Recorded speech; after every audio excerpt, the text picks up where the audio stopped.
So Many Different Ways to Pray by Loganberry. Read by Loganberry.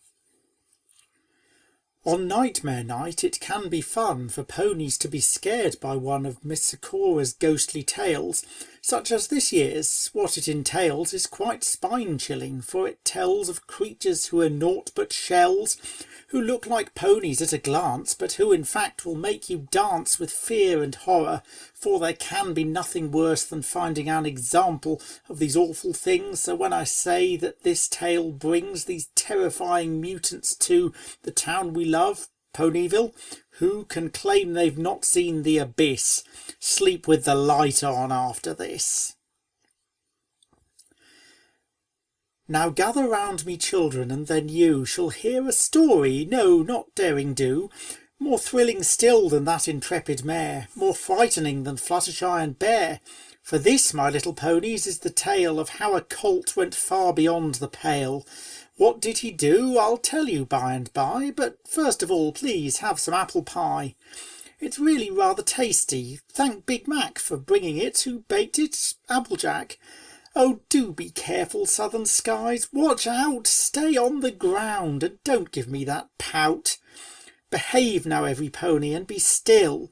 I guarantee this story has a thrill or two in store for all of you, and fear, for this colt lived in Ponyville, right here. Well may you gasp at that, I swear it's true. The subject of this horror tale, like you, was just a normal student at the school. He never really broke a major rule, though little bits of mischief, I'd have thought, were not above him. In the end he wrought disaster on his hometown. Yes, this place, so deep and lasting was this colt's disgrace. His name went nigh unspoken for a year, and even now it could not reappear in normal days without a nasty fight. So let's be thankful this is Nightmare Night, when strange and spooky stories may be told, when hearts beat fast and ponies' blood runs cold, when shiver spines and sweat may trickle down. This colt brought newborn cuties to our town. I see no great reaction. You, find Snow, please don't do that. It isn't nice, you know. But clearly you're too young to realise the utter shock, the horror and surprise that has been, yes, that really was his name, don't ask me why, brought to us when they came. What is a newborn cutie? That, you see, was also what we asked back then when we thought Has-Been had invented them for fun. We did not know that we would turn and run in terror at these creatures. That's what I will call them, for... Oh, hello, Pinkie Pie. That turtle outfit suits you very well. Oh, sorry, tortoise. Thank you, Sweetie Belle.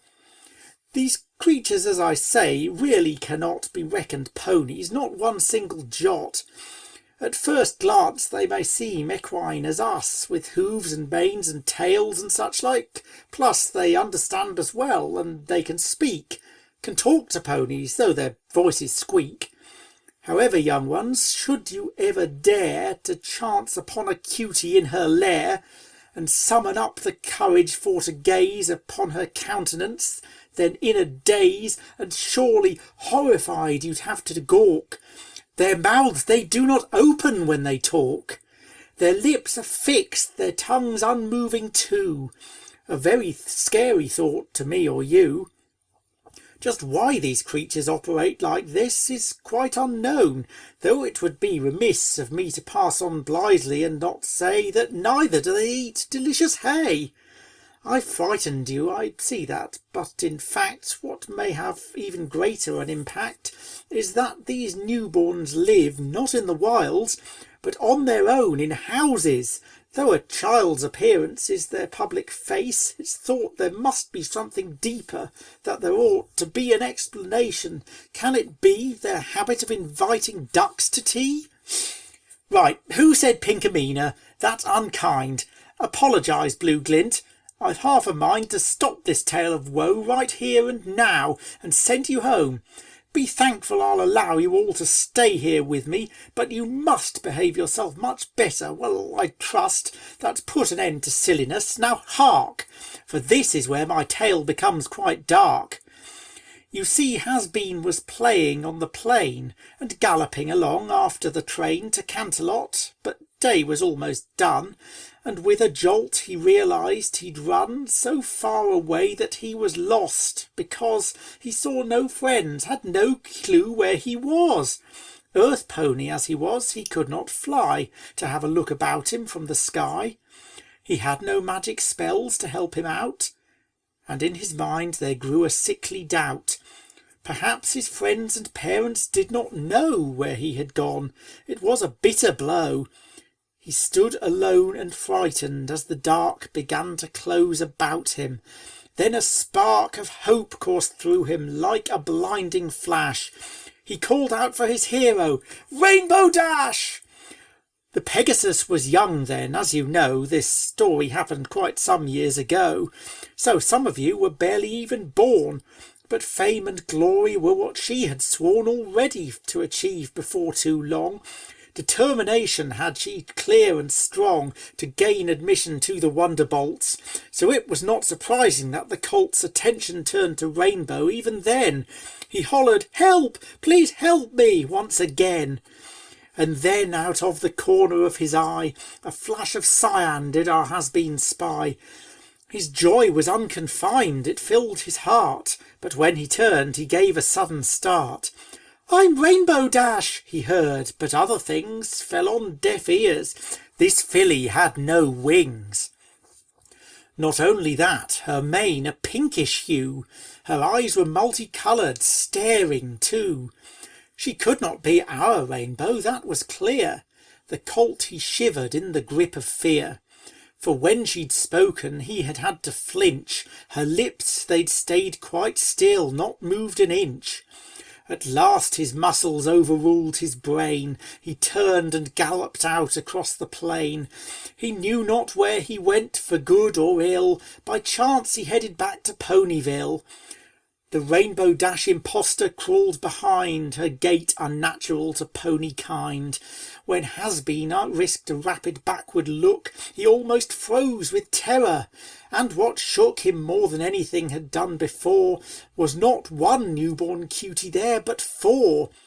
Eventually the colt reached City Hall and, terrified, screamed for "Some pony! All! You clever ponies, brave ones, we need help! These monsters, stop them!" Then he gave a yelp and hid behind a crate. "Look, sunlit plain, dirt's not to eat, I won't tell you again. Celestia, I don't know why I try to tell these tales. I won't turn a blind eye to such behaviour. Let there be no doubt, I will not hesitate to throw you out if you don't wait and listen as you could. Let's get back to the story, shall we? Good."